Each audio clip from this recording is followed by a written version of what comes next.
Today on the Green Olive Cooking Channel, I'm going to share with you how to make scones. Whether you like savory or sweet, you're going to see how easy and simple it is to make either one.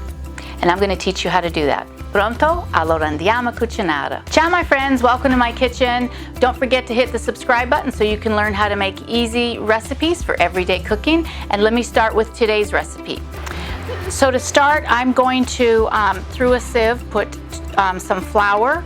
Now, I like to work straight on my bench, but if you don't feel comfortable, you can definitely put this in a large bowl and do your sifting that way. I do like to sift my flour because that'll just ensure that I don't have any lumps. And to that, we're going to add the sugar, our baking powder, and salt. And we just want to sift all the flour ingredients. And we can see we do have some little bits in here, so you can just kind of push those through. Now to this, we're going to add our butter, and I like to cut the butter up in little cubes. I also like to put the butter in the freezer because we like to have all these ingredients really cold. I will even put my flour in the freezer if I think about it ahead of time, so that everything is really cold. And the whole idea of all this being cold is that when it bakes, the steam from the flour, the steam from the butter, it will start to melt and release that steam, and that's what creates those pockets and all the layers that you get, and that's what's going to make this scone really flaky. So I just want to coat all the butter in flour, and then with my fingers, I'm just going to start squishing and just kind of breaking up all that flour and butter together.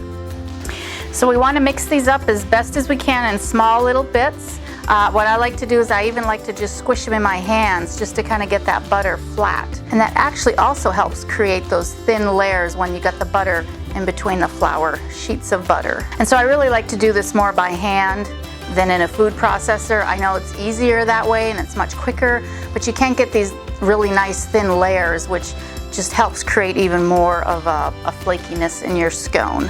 And then once you've got them pretty much all in small little bits, then I just make a well, and that's where we're going to add our liquid ingredients. So I've got some milk in here. To that I'm going to add an egg. I'm going to add a teaspoon of vanilla extract, some sour cream, and then we just want to whisk that up to break up the egg and get all that sour cream well incorporated. Now, if you don't like sour cream or you don't have any, you could use either creme fraiche or mascarpone. That would also be a good alternative. And we just want to add that inside our well. So now I'm just going to add the flour into the egg mixture. Again, if you like to do this in a bowl because you don't feel comfortable with having liquid run all over, you can definitely start in the bowl, but you do have to be kind of quick at this because it can escape from you. And we just want to add all this flour and liquid together until nice and well incorporated.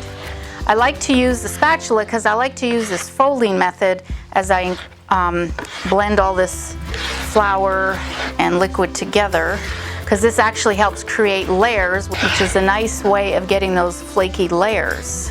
So just keep folding. And again, you could use a food processor for this, but I find that by doing these layers and folding, you don't get that same flakiness that you would from a processor. So we have a peach here. We want about 2 cups of peaches diced. And I love the cling peaches because you can just twist it and the seed pops out real easy, so it's a lot easier to cut up. And you can pretty much decide if you want a small dice or a large dice. This is pretty much whatever you prefer. So I like to go with kind of a little bit of a larger dice because I like the big chunks of peaches. And so we're looking for about 2 cups, which is about 1 large peach. Okay, so now that most of it's kind of come together, I'm going to take my peaches that I've diced and add about half of them and just press them in the dough and just work them in. Then I'll add some more and fold those in. So I want to add just a little bit of flour on the bottom because I'm now going to shape this into a square, and I don't want the bottom to stick, so that I can lift it up and put it on the baking sheet easily. So I like to form this in a circle, and I just use my hands to press. And I'm looking for about, I don't know, an inch and a half thick. And then using my bench scraper, I'm just going to cut in half this way and half this way, and then each half in half, each quarter in half. Okay. And we just want to incorporate that water and that egg yolk. That water is just going to kind of help loosen up the egg yolk so it's not so thick. And then what we want to do is we want to brush the top of our scone. And then I do have some extra peaches that I cut up, because sometimes I notice they don't have peaches on the top. Some of them do, some of them don't, but I like to have peaches on the top. So I'll just take these few extra and I'll just push them in. Now I'm going to sprinkle just a little bit of sugar all over the top.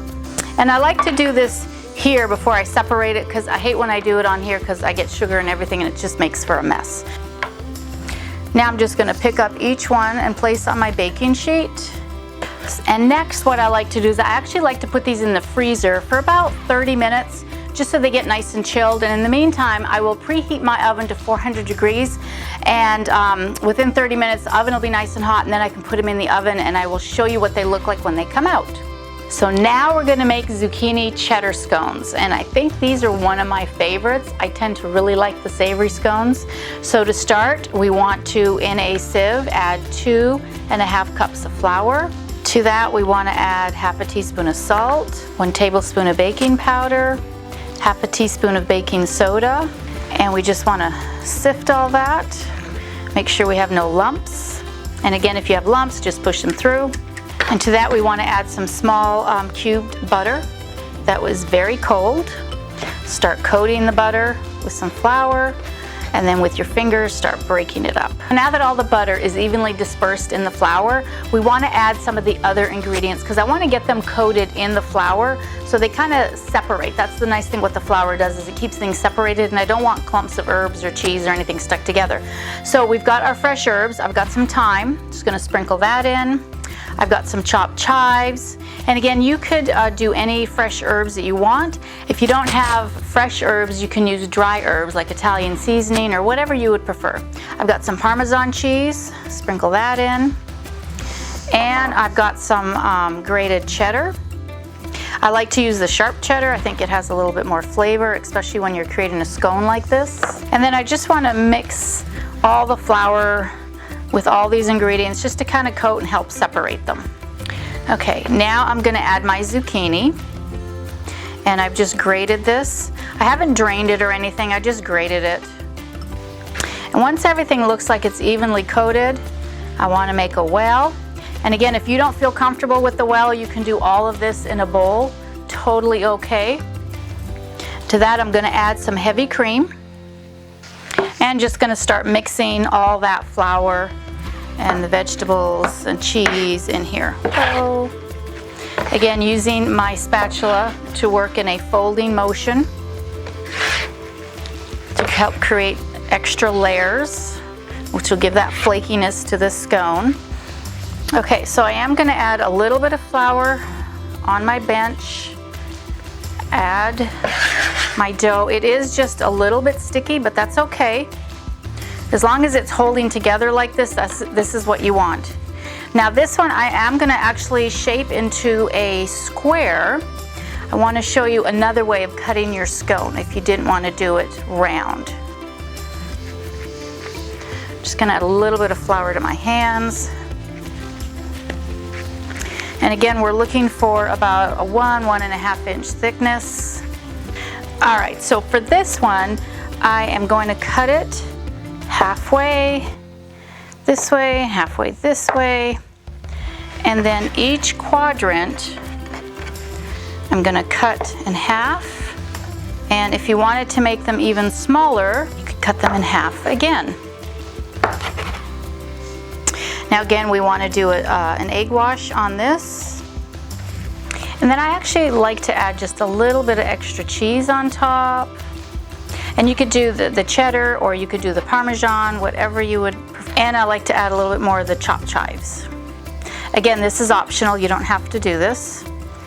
They'll be beautifully golden brown without. And transfer to your cookie sheet. Okay, so now we want to take these and put them in the freezer for about 30 minutes. Preheat our oven to 400 degrees, and I will show you what these look like when they come out, and as well as what would be perfect to be served with these as well. So I will show you what they look like. So you can see from this great feast all the things that you can do with scones. So we do have our peach scones. That's perfect for an afternoon tea if you'd like, or some coffee, or just a snack alone for a little dessert after dinner. The savory scone is fabulous because you can either have it with some hot tomato soup, as this is one of my favorite ways to have this savory scone, or you could also have it with a salad as well. It's a great way to kind of substitute butter or biscuits or whatever you normally have with soup or salad. So it just elevates it to a new level, and it's really elegant, and it's super simple to make, and your family's going to love these scones. I'd love to hear what you serve your scones with. Until next time, ciao, ci vediamo dopo.